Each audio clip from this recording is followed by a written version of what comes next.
Well, if everything's working right, I'm stream should be going. So welcome to right now nobody because I didn't announce this, but it's all good.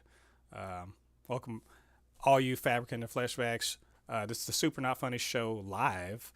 I hope to be doing this more often, but we'll see. Just as time permits, but I usually have time on Wednesday morning to get on. So that's what I want to do. And this week, something I hadn't done in a long time, which is just talk about TV and entertainment in general, but TV in particular. So let's talk TV this week. A lot of things are going on. We know the writer strike is going down right now, and that's going to really affect TV in the next few months. But also, it's the end of the season, so we have the season finale for a bunch of things. I've already reviewed the season finale of Bel Air season 2 and also Abbott Elementary season 2, both of which were really good seasons. Enjoy those if you want to know what I thought about them. You can go follow the series of reviews I put on to the channel. But also, just there's other things I've been following that I didn't review, and I do want to kind of touch on those. And since I'm slow, I forgot to mention. I am Mo. If you've been on the channel before, I do most of the reviews, and I just hadn't really been doing it on camera. But I decided we're going to try this out. So either way. I do want to talk about two shows that or ended, as you saw from the thumbnail if you clicked on it, that ended, and I had something to say about those. I was intending to anyway talk about the ending of the Goldbergs, which is a show that lasted for 10 seasons and that I'm quite a fan of, actually. But not so much, not as a big a fan over the last 2.5 seasons. And I'll explain that when I get into talking about it. But that recently had its series finale, I think like a week ago. And then on Monday, the Fox show, Fantasy Island, which was a revival of a 70s show that I did watch as a kid in reruns. It had its season finale, but ended up being the series finale because this morning or yesterday evening, Fox canceled the show. And so I do want to talk about that also. And, time permitting, we got anticipated shows for the summer season. There's plenty of those coming up. Things that I should be watching, I want to get to if I have time. We will talk about the writer's strike a little bit, all that good stuff. Because, I mean, hey, TV's a big deal in this house. And if you're watching this, maybe you care about TV as much as I do. As much as my wife does, as much as other people who comment on the videos too. So, and before we get into all that, do me a favor, get down there, hit like on this video, jump into the live chat, which isn't really popping off just yet, and that's probably because I don't really live stream, so my technical ability may be a bit, not great. So I'll figure all that out. But anyway, in the realm of TV, the whole point of this was let's talk about the Goldbergs. Let's talk about Fantasy Island. So the Goldbergs ended on what I consider to be a pretty high note, and in the sense that the first 6.5 seasons, 6 seasons definitely were really good TV to me. Good sitcom TV. I'm not, if my wife hadn't said, "Hey, go, let's watch this," I probably would have never watched it. But it's right in my wheelhouse. It's basically nostalgia mining, 80s nostalgia mining. It leans very heavily in the first 6 seasons into that, but it's otherwise a pretty well constructed sitcom about a family of really sometimes extreme characters, and they get up to shenanigans, and it's all 80s themed and all of that stuff, but it's really about family going through their little trials and tribulations, but nothing too heavy. It's all very, very funny, kind of like an upper middle class existence where the existential threats are pretty minimal. But you get to see Adam Goldberg, who's the main character, and kind of go through middle school and then high school and find love and get into all sorts of weird stuff related to the fact that he's a movie nerd and everything like that. He has a kind of like a really extreme mom that's like she's super possessive and smothery and all that stuff, and an older sister who's kind of trying to figure herself out, as a singer, and a kind of a weirdo alpha male brother, older brother, and a dad just kind of doesn't want to want to be bothered, and a super awesome like grandfather, and then all of the characters around them. If you, I highly recommend it. At least the first 6 seasons are extremely strong. I really like the show. Very funny. If you are into 80s nostalgia, it will press all of those buttons, musically and the references and all that stuff. Good stuff. Where I sort of felt it started like kind of falling off a bit in the 7th season, and when it became clear that they were going to stretch out the last 2 years of Adam's high school into 2 years per year, and also the exit of Adam F. Goldberg as the showrunner, a creative driving force, was also a big part of what sort of, I'm not saying soured. I still liked the show. I still watched it, but it really kind of just declined quality wise and story wise, and it became clear that I don't want to say call it treading water, but they were trying to maintain status quo in a weird way, like to the point of Erica Goldberg is literally going out of town, out of state to go to school, and then contriving a way to bring her back. Barry going to college, but still contriving he moves out with the JTP, but still ends up contriving a way to get him back into the house. And it came to almost an absurd point where Adam graduates high school at the end of season 9, and Erica, she's married. She marries her high school sweetheart, but they still somehow live at the Goldberg house. Barry, he still moves back into the Goldberg house, and Adam is supposed to go to NYU for film school, but instead defers a year to just stay at the house and that. And I understand they tried to work in the fact that Murray died off screen there. I get it. It still felt silly and a bit ridiculous that literally they wouldn't let these characters grow up and move on for the sake of maintaining the status quo, the working formula. And I didn't care much for that. And so the last season and a half have really been, treading water, or just been like, there have just been just as many whatever or maybe even bad episodes as there have been good episodes.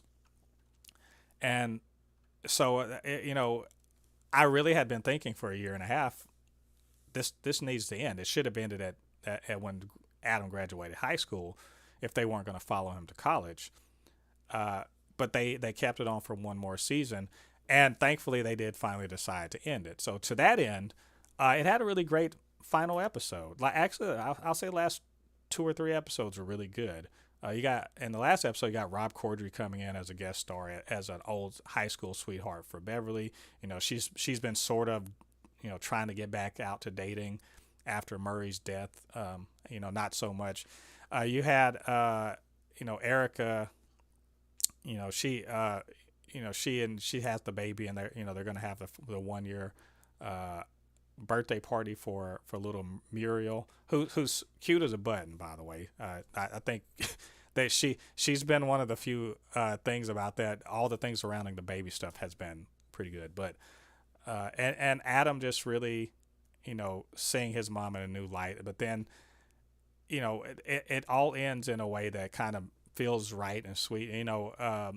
Barry and his girlfriend getting married and all that stuff. Like, I mean, it's all good, fun stuff. It was very much a classic Goldbergs episode. I enjoyed the fact that they went back to their roots on it, and a lot of my complaints about the show just didn't materialize in that final episode. And it was just a very emotionally resonant thing. So I I'm glad that I'm gonna say I'm glad that the Goldbergs is over because I think another season would just be a further slide into just being bad, and that it ended on a high note and hit all the feels, did all the things I wanted it to do, and it's something I can look back with positivity on. So as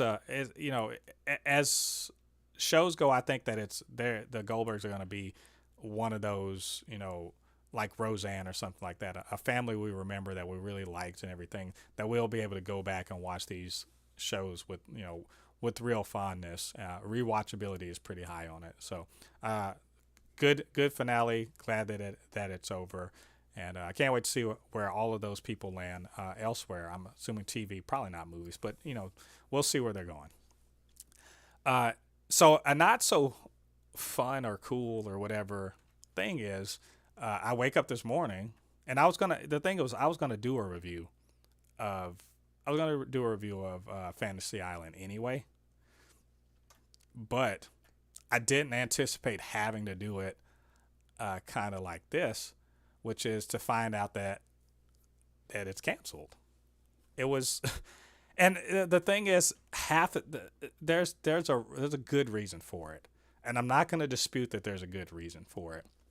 The first series just kind of it did well enough to get a season 2 renewal, and it was quite it was good. I enjoyed the first season. Again, if you want to know my thoughts on it, you can check out the channel. I did review it like 2.5 years ago, and that's kind of the problem. Like it was good. It was on the bubble, but they got a renewal. But then COVID happened, and then they pushed back the thing. Like this season 2, it premiered after Christmas this year. At the beginning of the year for a 13 episode, basically half season, and it's been something to the tune of like 18 months, maybe a little more, since the last time we saw the show. Maybe, and in that time, have they marketed this well? No. Do they remind people about it? Not really. There was so much time between the last season, this one, and it was already on the bubble. I'm not surprised by this. I'm not happy with it either, because season 2 is better than season 1. Like, season 1 was quite good. Season 2 is much, much better. There's more story to it. There's an ongoing story about Ruby and this woman that she's sort of fallen in love with. The Javier and Elena, that whole little relationship thing happens. There's Javier finds out he's got a daughter, and like just the mystery or the fantasy of the week situation is by and large pretty strong. Like the first episode of the season I wasn't super happy with. I thought it was kind of not good, but every episode after that was very good. And so I think that in this second season they really found their stride. They figured out who they were trying to be. They figured out who the characters are, and really like focused on the found family aspect of this show. Ruby getting to be more of a driving force of the story. Elena, being confident but not confident in her love life. Her and Javier, figuring their thing out. It's just been really, really good. And it had a great season finale. Like the season finale was really about, figuring out the whole thing with Ruby and her, her girlfriend who's a mermaid, trying to, entice her to come in, to give her life away and to come into the ocean, and Elena not wanting to force her not to do that, but also knowing that how dangerous it is and everything, and kind of pulling out the big guns of bringing in Ruby's daughter to sort of remind her why she shouldn't do it. And it was a very emotional episode. It was extremely, to me, was an extremely well told story. Again, about found family and all that, but also a mother and a daughter. A daughter who thinks her mom's dead getting to have one last day to talk to her mom and to tell her what she means and everything like that, and for them to come to an understanding. And this is all anchored by the fact that Kiera Barnes as Ruby channels kind of an old soul energy in a young person's body, and it's it's to the writing, to her acting in it. I think Rosalind Sanchez um, as Elena Rourke, it's just she's so strong. Like she's not the original Mr. Rourke, but there's a definitely a stylistic through line from him to her about how she conducts business on the island, and all the fantastical nature of everything. Oh, and you have the character of Javier, who he gets a real he becomes a real character in that he has a past, and he has a daughter that comes in, and the daughter comes in and she's quite good. She's a good addition, especially when she becomes friends with Ruby. The whole mermaid thing. I mean, there's just a lot of cool stuff in this show, and I hate that it's not going to get another season, because they built up enough to like make a more really good episodic TV, while we're also following the what's going on with the characters. But I also can tell by watching that finale that maybe they knew, like sometimes you get canceled and you don't get to finish your story, but sometimes you have a good, maybe you have a feeling, or maybe they just tell you you're not getting another season, so just wrap it up. And that's a gift, because then you can finish telling the story and leave no, dangling plot hooks or anything like that. And I think that they really wrapped up all of the plot, lines, and made it so that if there was another season, cool. But if not, it's it's fine that there's a satisfying story that is in it. So to that end, I'm not. I mean, I'm not super upset that it's got canceled. I am more, it's just unfortunate. I see why. I understand that the demo wasn't good. The season finale didn't get a huge number of viewers. I get all that. So I understand why it is going away. And it's just unfortunate. That just happens sometimes. Sometimes a good story doesn't catch with enough people, and there's just those of us who like it. We get what we get, and we got to be happy with what we got. So to that end, I'm very happy about that. And I hope that they all land somewhere good. Like Rosalind Sanchez, she's an excellent actor.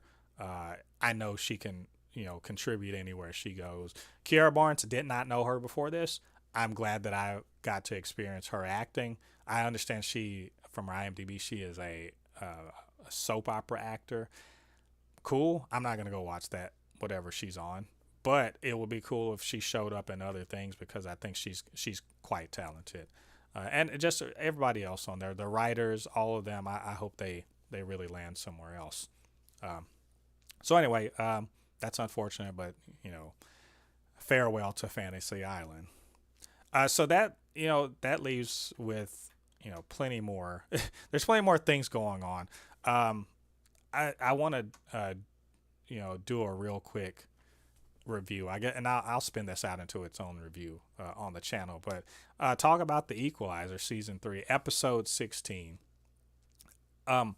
Well, episode 16 is unfortunately an episode that focuses an awful lot on Robin's CIA past, and man, I'm just realizing I don't like that much. Not that I don't like that she's got skills because she was a CIA agent, but man, am I telling you, when that's just the parts of the show that they're cool window dressing, but they don't necessarily speak, I think, to Robin as who she is as a person now.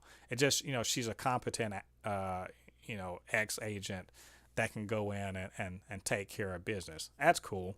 We all, in this episode, she's essentially trying to bring in an ex MI6 agent in from the cold, to try to get his help to get this list of, I guess, locations for some nuclear material, whatever. I mean, you've heard it all before. It's literally Mission Impossible, if you will, or any of those sorts of things. You've heard it all before. There's a list. We got to get it. Some people are trying to get the list too. Maybe they'll try to kill us. There's a history between the MI6 agent. I forget his name right now. I think it's Chris or something like that. And and Robin, it turns out to be romantic, which I was just like, nope, I don't like it, because we don't get out of here trying to reconnect with her after years of being on the run while Dante's back, back home in New York City. No, the Dante, Robin McCall ship, it will not be sunk by some British dude. Get out of here. But that being said, I mean, you get Colton Fisk in there. Donald Logue. I like him, but also, boy, his character is so very very two dimensional. Like, I might calling it 3 dimensional. It's almost a bit of a parody of any of these, like, spy agent handlers that are always playing games. It's fun in its way, but man, it's the stick is getting a bit tired, and I don't blame him. I blame, like, just the writing. They're not really quite sure I don't think they're quite sure what to do with him day to day. And this kind of, again, speaks to something I just didn't care for the episode overall, mainly because so much focus is on that stuff. And to me, that is not the strength of the Equalizer. The Equalizer is best when the equalizing part is tied into what her, Robin's family is up to, and what are Dee and Aunt Vi up to, and how does that relate to the thing that's going on? And there's just no thematic resonance between the A plot and the B plot. Really is just like, oh, the A plot is just a generic spy action thing where they're going to go around and shoot people and have fist fights and all that stuff, and there's a bad guy, mustache twirling bad guy from their past, all that stuff, and there's double crosses. That good, cool. Seen it all before. Not terribly impressed by it as a story.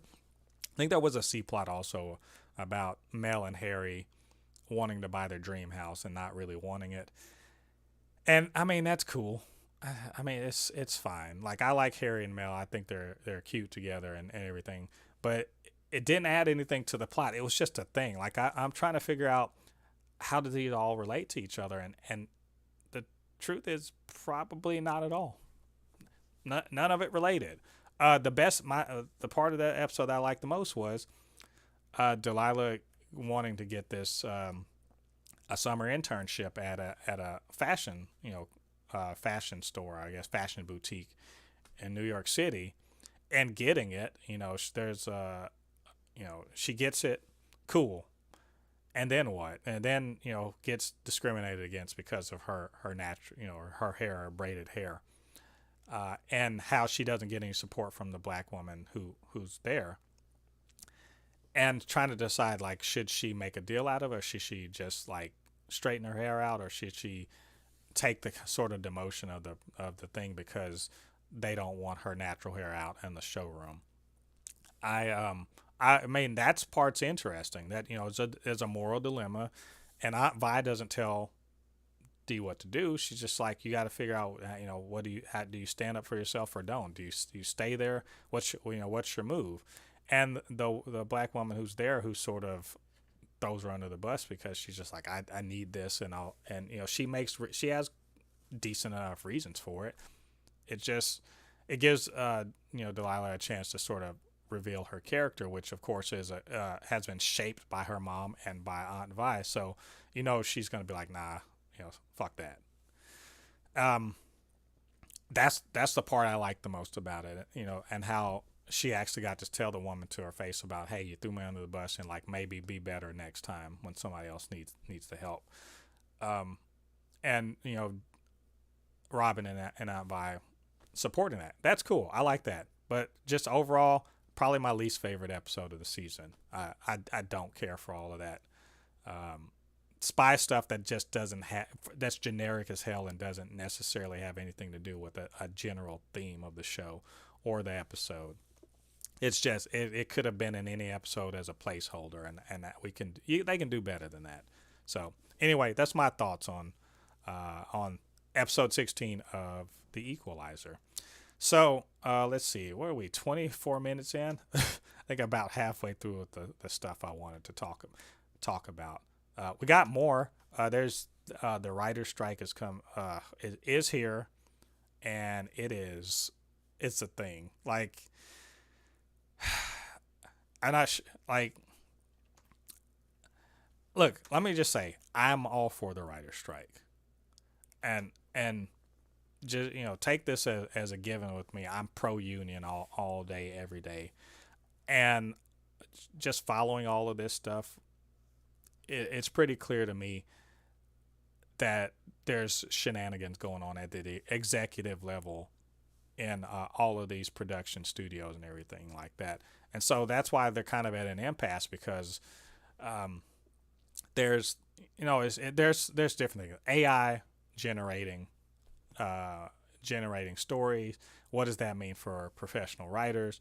The big thing is money, like compensation. There's a residual structure where people get paid for it. However many times their shows that they write are rebroadcast or repackaged or resold. All of that stuff. There's a revenue stream attached to TV shows and movies that don't end.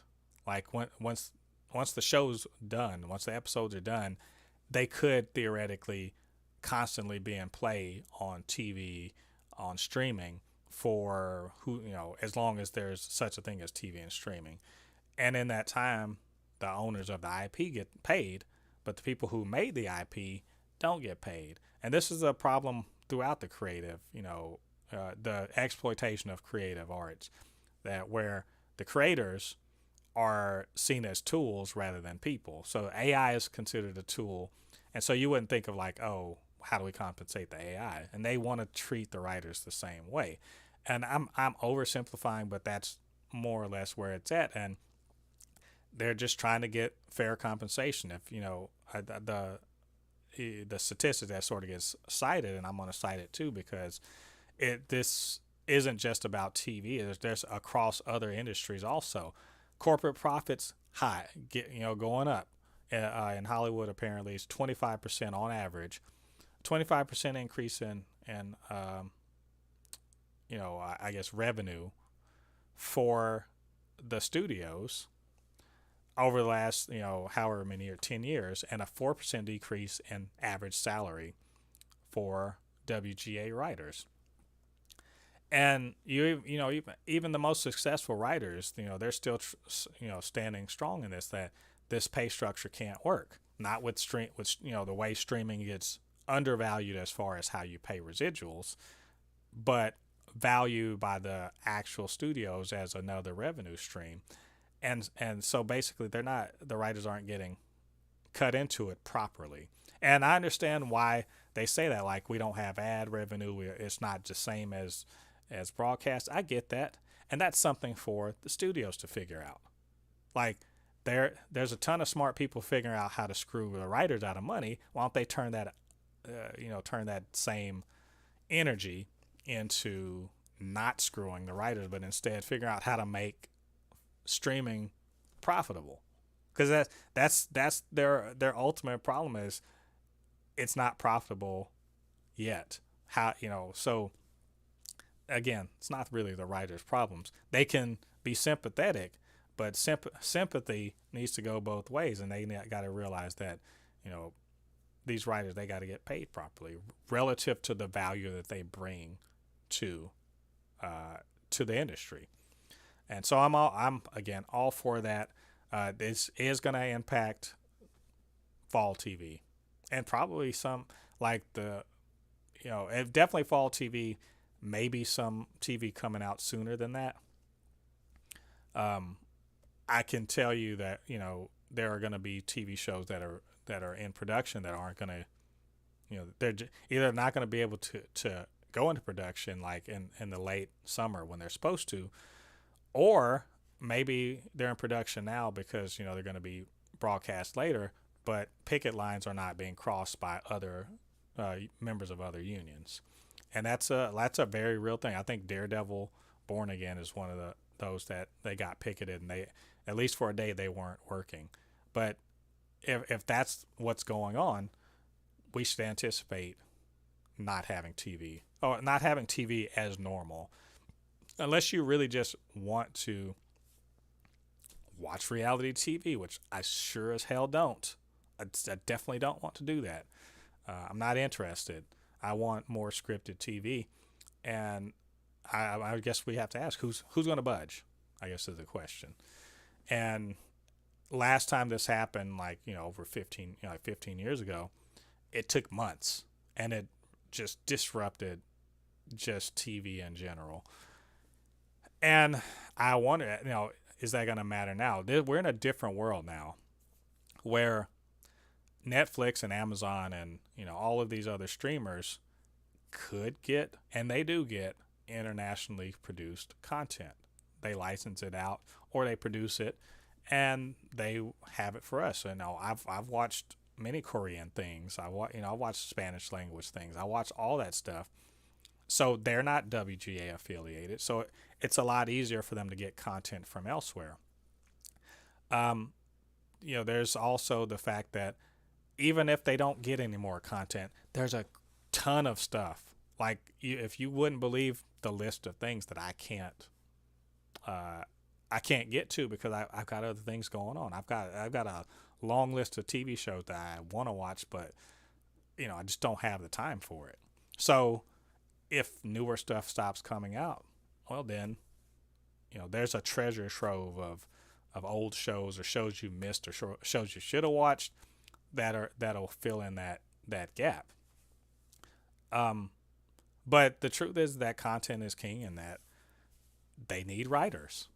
If you can't have prestige shows without good writers or writers at all, you can't have must-watch TV. You can't have network TV.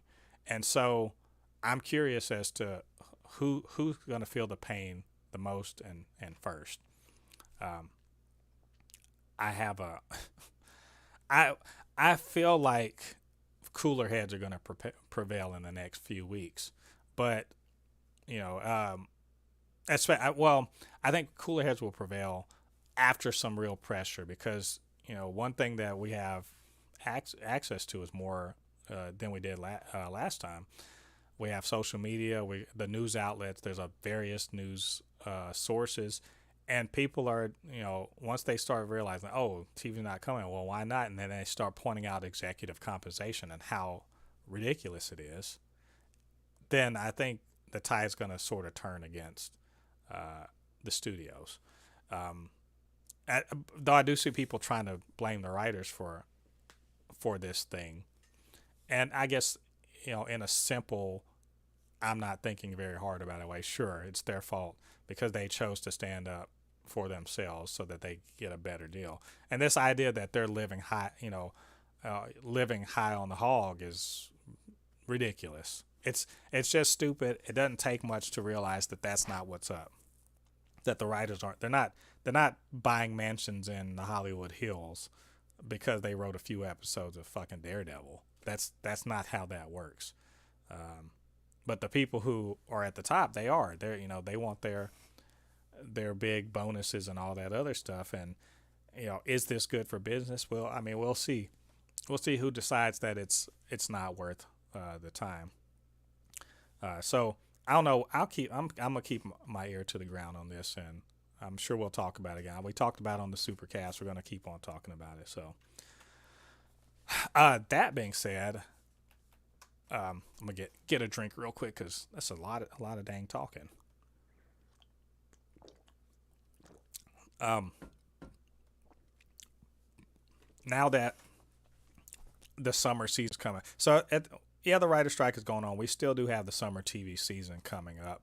I just wanted to, I don't know, cover some things I'm like really excited about actually, and that's there's three shows, and again, if you go through the channel, you can see my reviews of these shows in over the last, I guess last year because yeah, so they are in order, and I guess in order of when I'm probably going to end up seeing them, which is The Wonder Years season 2, and then Reservation Dogs, and then Only Murders in the Building. So The Wonder Years, this is the revival. It's focusing on a black family in Montgomery, Alabama, in the 60s. I guess it's post 68. It's after the assassination of MLK. It's based on the story. I forget the guy's name, but the guy that created this show based on his growing up in the '60s. Um, and this is a show that I really love, and I was extremely disappointed that it did not premiere in the fall. And there's a good reason for it. A reason that bugs the hell out of me, and that is that it got good it got good ratings, but not good enough. Like good enough to get a season two, but not good enough to immediately go back into the prime time slots. And this is I imagine this is trying to figure out how to punch it up to the point where it is more of a Goldbergs and less of a Fantasy Island, where it's good, like it's a good show, just doesn't find its audience, and then that's that. Um, my enjoyment of the first episode, I cannot understate it. It's a great show, and and the thing is it was pre-hated on. There's a lot of that shit that goes on nowadays. All people need is a two-sentence description of something, and it's time to get the hate. Time to get my hate on. Decide it's trash ahead of time. Seen nothing of it. Just seen a synopsis about what it's about. Or there's this idea that they're so married to the whole original, like, because this is a, I don't even call it a revival. It has nothing to do with this. It has the barest connection to the original Wonder Years series. It could have been called anything else. They didn't call it anything else because they wanted to attach the nostalgia and the name to this. But as a show, thematically, it's pretty much the same damn show. It coming of age in the '60s. There you go. I mean, it's more or less the same thing. But it got hated on ahead of time.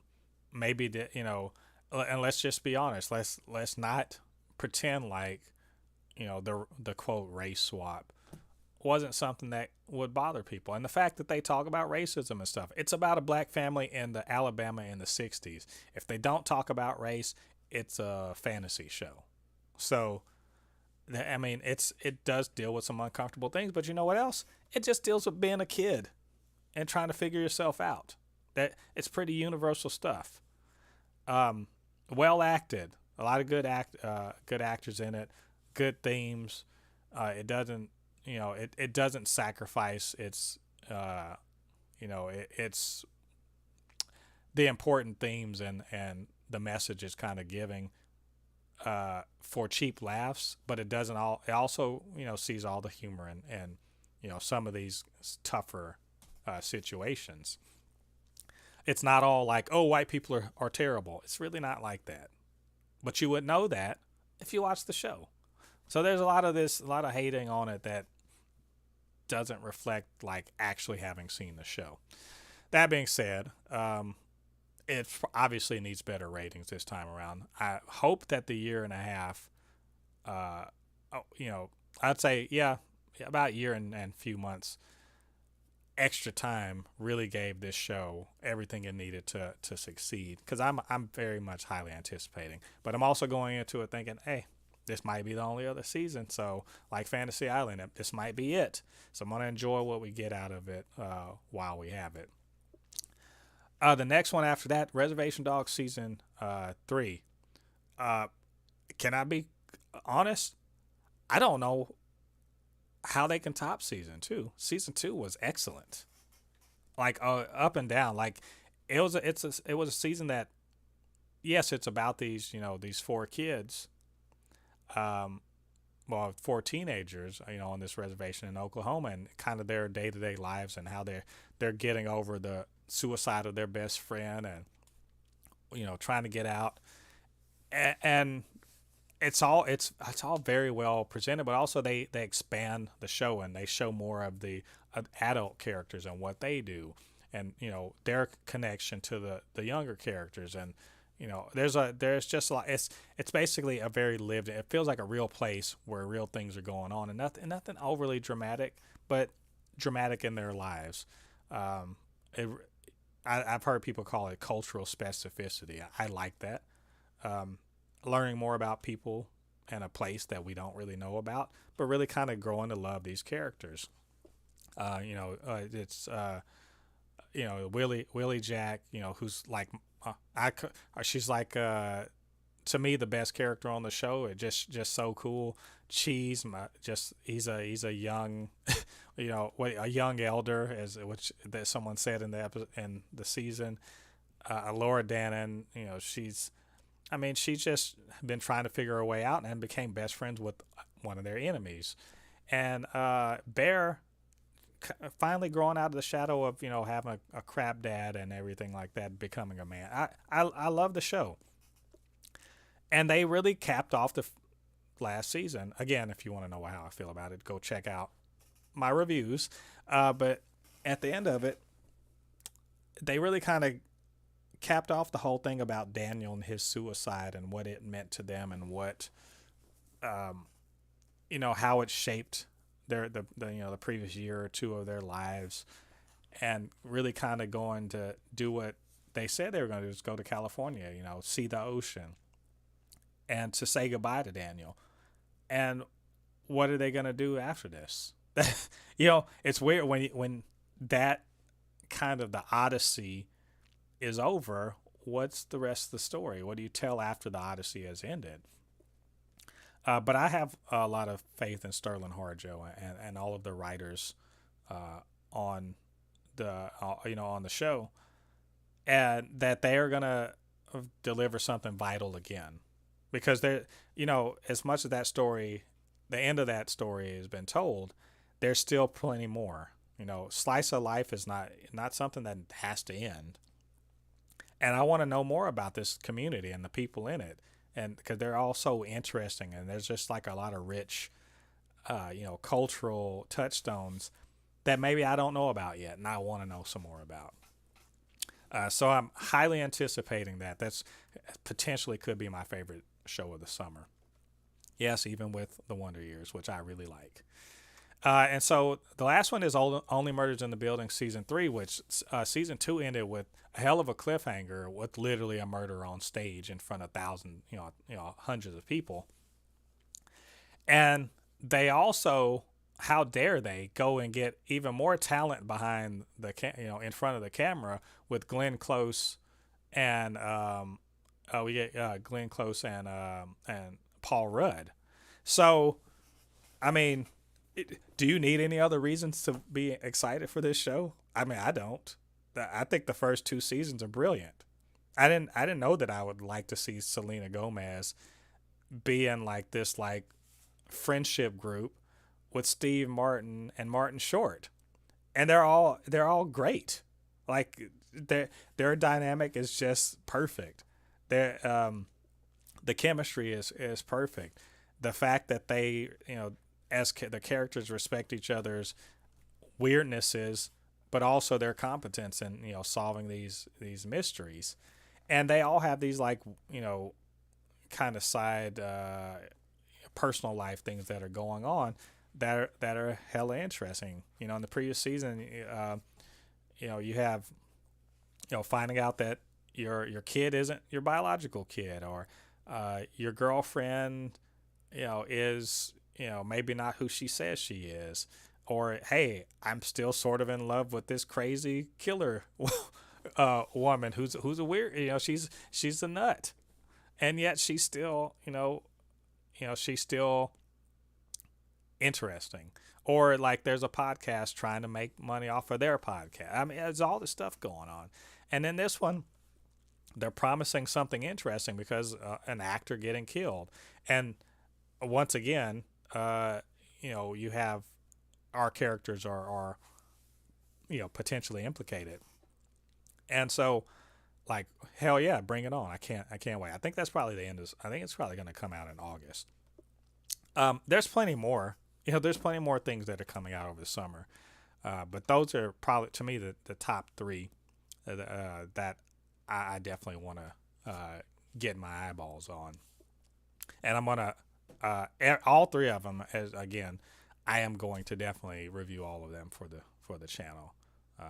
I'm trying to be selective about what I review, because I've been sort of, I want to say burned, but there's some shows that I'm like, oh, this is going to be great, and people are going to want to hear about. Nope, they don't give a damn about the peripheral. Or there'll be ones, and I'm like, nobody's going to care about this, like The Power. And I realized a few episodes in, I'm like, damn it, I should have reviewed these. I should review these, not. I should not have just been, I don't want to call it sleeping on them. Because and actually, let me segue into that sort of.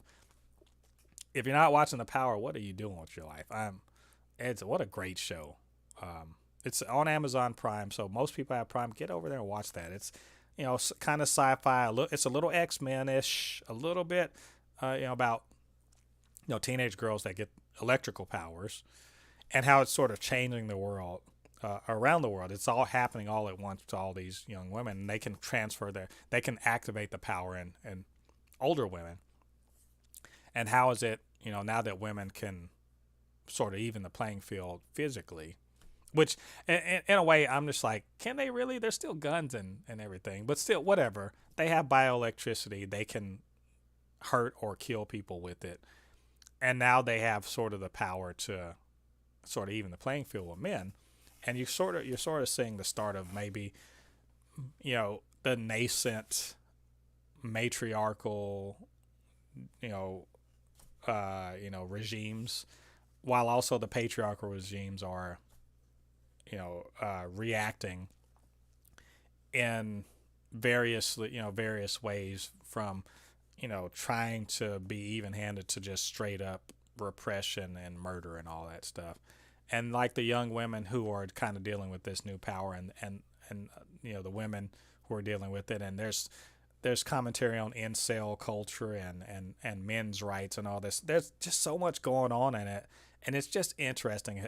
I know when I'm watching a show that's cool like this, when I go, hey, not anything really happened in this episode. As far as like forward movement or even like just action, not even action. I don't want to say action, just plot movement. Not a whole lot happened, and I'm all right with it because this shit is just interesting. There's, the potential for a new religion. All this other stuff is going on in it. Toni Collette is, as usual, delivering a rock solid performance. John Leguizamo, great. I don't know most of the other actors in it, and that's okay. I'm sure I'll get to it. They're younger and everything, but I am, quite interested in seeing, this sort of messianic young lady, her building a movement versus, kind of the daughter of a gangster who's, using her power in a more practical and violent manner.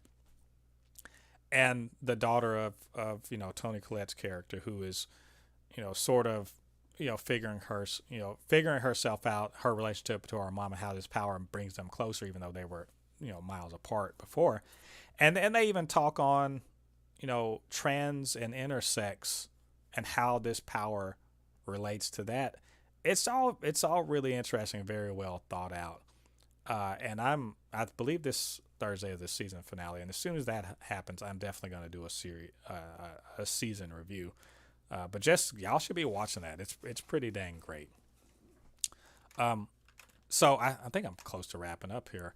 The only other thing I want to talk about on this stream was really, this is just really a reminder to myself. But I'm sure if you are an avid TV watcher or just in general, you are on streaming. I don't know about you. I have a ton of streaming services at my disposal, and I'm overwhelmed. Truthfully, I'm overwhelmed because who has time for all this stuff? Like, I never used to be a huge TV watcher, but like in the last 4 or 5 years, especially with the pandemic and everything, definitely become more of a constant TV watcher. And even with that, finding it hard to keep up with everything. Like, I've been wanting to watch The Expanse for 4 years now, and other things just come up. So I've only ever gotten like 8 episodes into The Expanse, and it's like 7 seasons long. I've still haven't watched all of the Netflix. In fact, I've watched almost none of the Netflix Marvel stuff. I've I'm behind, like right now, like my list of, like, I didn't finish watching Reacher. I didn't finish watching. I haven't finished watching Carnival Row season two. I've only like one or two episodes into that. Sweet Tooth season two just dropped, and I really, really want to watch that. I just need to make time for it because all 8 episodes are there. Picard season three, I'm like 4 episodes into that, and it just finished its season. The new Beavis and Butthead, I've watched like 2 episodes, and I think it's 5 episodes in now. And Shadow and Bone season two dropped recently. I do want to get to that, but I don't know how you guys are dealing with it. It's too much. It really, really is, too much. I sort of look at the whole. I sort of look at my list, and I try to maintain a list just so I can sort of remember, you know, what I should be getting to. And it's like it's 25, 30 things long. And so I just wonder, like, how do you guys decide what's going to be a priority? Because man, I could use some help. Which, problems, right? For people call first world problems, but the truth is that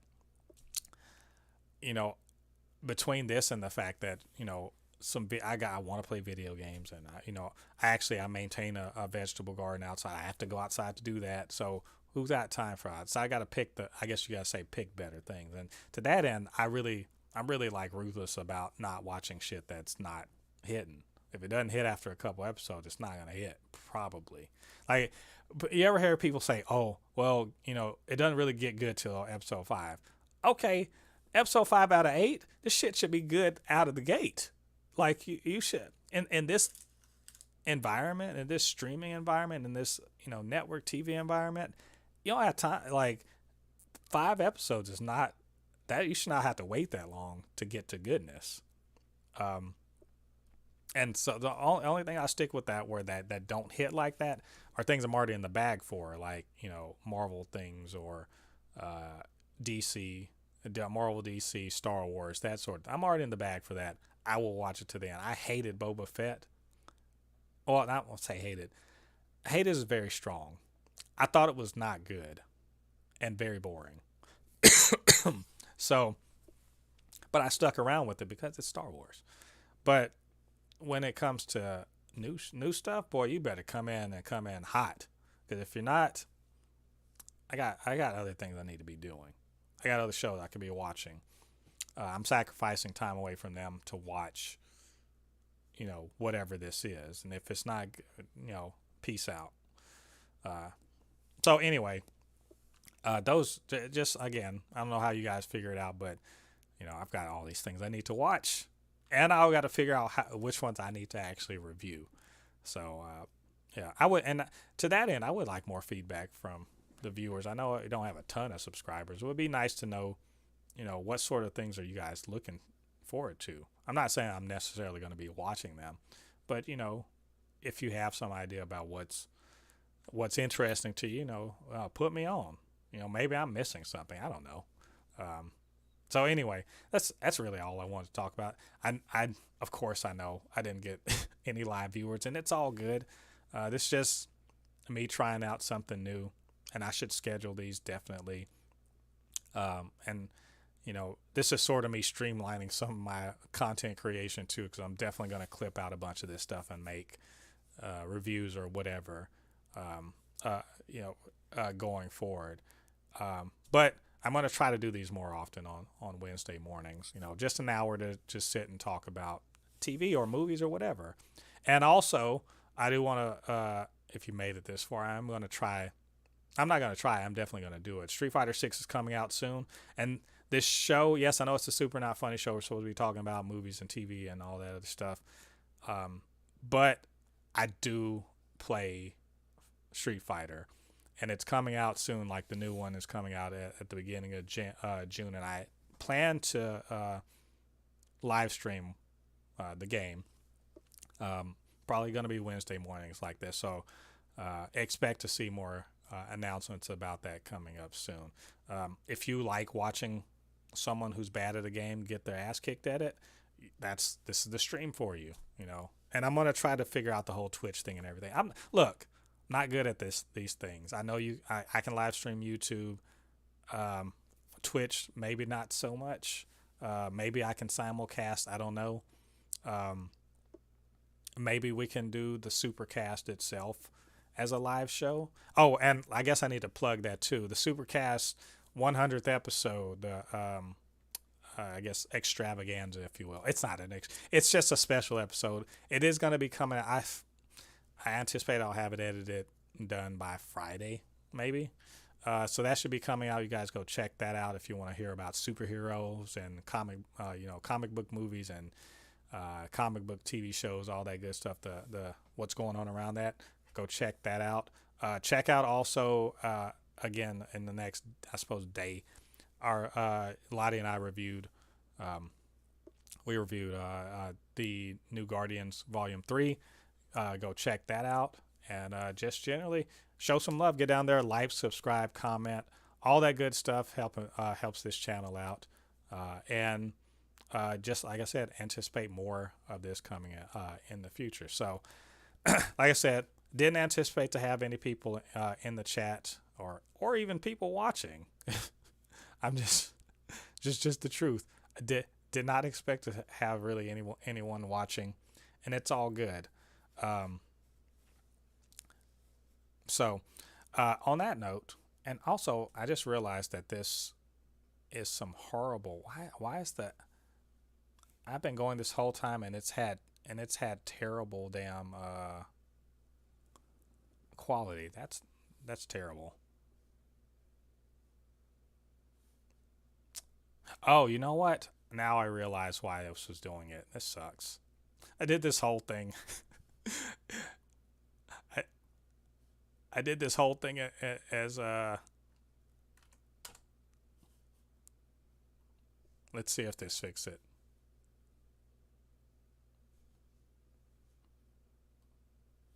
That's bad. Yeah, it did fix it. I'm probably gonna delete this, but not.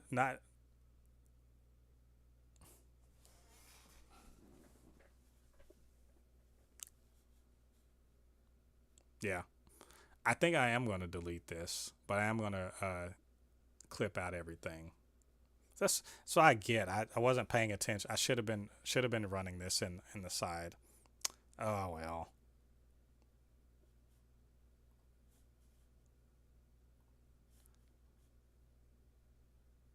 Well, let me see. Uh, y'all bear with me. Oh, me bear with me.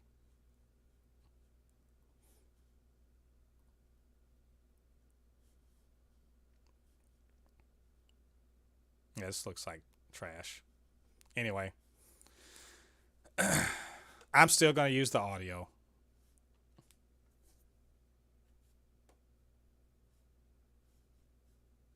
So we'll make something good out of it. Actually, let me make sure I can actually.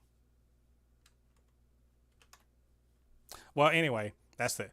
I'm gonna sign off now, y'all. Whoever stopped in, sorry for the video quality, and I'll do better next time. So and come back to the channel. I'm gonna turn all of this into something actually useful. All right. I got to check you guys out later. Oh, what's the catchphrase? I'll see you guys on the other side of the